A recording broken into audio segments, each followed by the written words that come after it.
Hey guys, welcome to my channel, welcome to another video.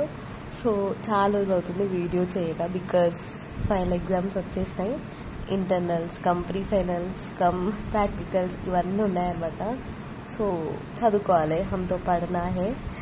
So అందుకే video చేయలేదు. So మొన్న రీసెంట్గా ఒక కామెంట్ వచ్చింది ఏంటంటే పేపర్ ప్రజెంటేషన్ ఎట్లా చేయడం అని చెప్పండి అనేసి. సో దాని గురించే అనమాట ఈ వీడియో.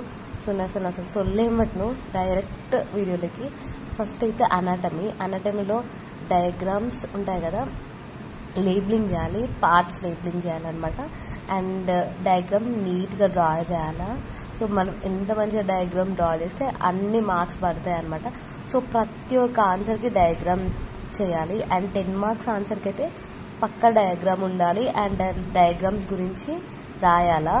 అండ్ నెక్స్ట్ అయితే జాయింట్స్, అనాటమీ అంటే జాయింట్స్, వాటి ఫంక్షన్స్, వాటి బ్లడ్ సప్లై ఏంటిదో అనేది కంపల్సరీగా రాయాలా. సో నెక్స్ట్ ఏంటి ఫిజియాలజీలో muscle contractions and muscle functions కంపల్సరీగా రాయాలంటారు.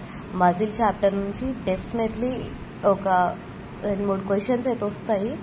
అండ్ ఈ ఇయర్ మొత్తం మజిల్ టాపిక్ నుంచి వచ్చింది, which is not important. So ఫిజియాలజీలో కూడా డయాగ్రామ్స్ అండ్ లేబులింగ్. డయాగ్రామ్ అనేది ప్రతి ఒక్క ఆన్సర్కి ఇంపార్టెంట్. ఈవెన్ షార్ట్ ఆన్సర్ కూడా మనం డయాగ్రామ్ డ్రా చేస్తే మంచి మార్క్స్ వస్తాయన్నమాట. డయాగ్రామ్ అనేది పక్కా అండ్ లేబులింగ్ అనేది కూడా పక్కా అనమాట. సో డెఫినెట్గా డయాగ్రామ్ డ్రా చేయండి అండ్ లేబులింగ్ చేయండి. నెక్స్ట్ ఏంటంటే నర్వ్ సప్లై. ఫిజియాలజీలో మజిల్స్కి నర్వ్ సప్లై ఎట్లుంటుంది, నర్వ్ సప్లై 2 టైప్స్ ఉంటుంది. Sympathetic nerve supply, parasympathetic nerve supply. And ఎక్కడెక్కడ ఒరిజిన్ ఉంది, ఎక్కడెక్కడ అవి ఎండ్ అవుతాయి, అట్లా అవన్నీ ఉంటాయి కదా. సో కంపల్సరీగా రాయాలన్నమాట. ఒరిజిన్ పాయింట్ ఆఫ్ నర్వ్స్ కంపల్సరీగా రాయాలి, అది కూడా చాలా ఇంపార్టెంట్. అండ్ నెక్స్ట్ వచ్చేసి పాథాలజీ, చాలా హార్డ్ సబ్జెక్ట్. డయాగ్రామ్స్ కూడా కంపల్సరీ చేయాలి. అండ్ అండర్లైనింగ్ ఇంపార్టెంట్ పాయింట్స్, పక్కా ఇంపార్టెంట్ పాయింట్స్ అండర్లైన్ చేయాలి పాథాలజీలో.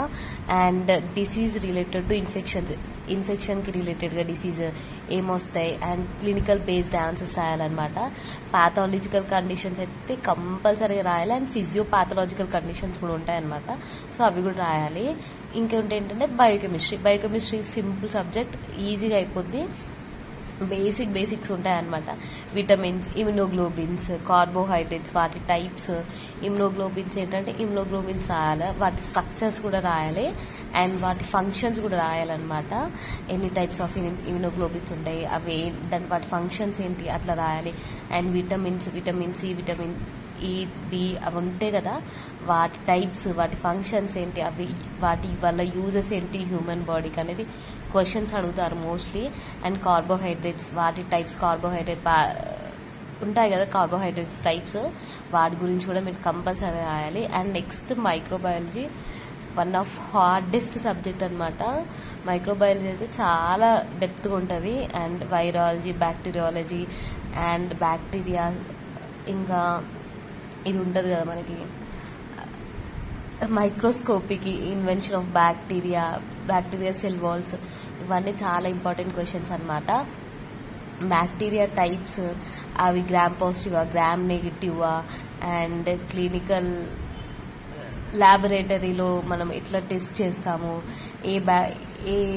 ఏ strains, chocolate agar, blood agar, ఇవన్నీ ఉంటాయి కదా, డెఫినెట్గా వాటి గురించి రాయాలన్నమాట. అండ్ ఇంకోటి ఏంటంటే వైరాలజీలో టైప్స్ ఆఫ్ వైరస్, ఇంకా బ్యాక్టీరియాలజీలో types of bacteria, structure of bacteria, shape of bacteria, ఇట్లా అన్నీ ఉంటాయన్నమాట. సో అస్సలు మర్చిపోకుండా రాయండి. ఎన్ని ఆన్సర్స్ రాసినా, ఎంతవరకు రాసినా microbiology at the end of the day exam కోసమే, ఎగ్జామ్ పాయింట్ ఆఫ్ వ్యూలోనే రాయండి. ఎట్లా రాస్తే మార్క్స్ వస్తాయి, అండ్ ఎట్లా సైడ్ హెడ్డింగ్స్ పెడితే నాకు మార్క్స్ వస్తాయి, ఎట్లా డయాగ్రామ్స్ వేస్తే నాకు మార్క్స్ వస్తాయి అనేది కంపల్సరీగా మీకు ఉండాలన్నమాట. సో అట్లా రాస్తేనే మార్క్స్ వస్తాయి. ఏదో కలుమూసుకొని రాసేసి వస్తా అంటే మైక్రోబయాలజీ అసలు కాదు. పారాసైటాలజీ ఉంటుంది కదా, parasites, different parasites, and tissue culture, blood culture, tissue culture గురించి క్వశ్చన్ ఉంటుంది మనకి. అండ్ ఇంకా చాలా క్వశ్చన్స్ ఉంటాయి, అసలు నాకు గుర్తుకొస్తలేవు.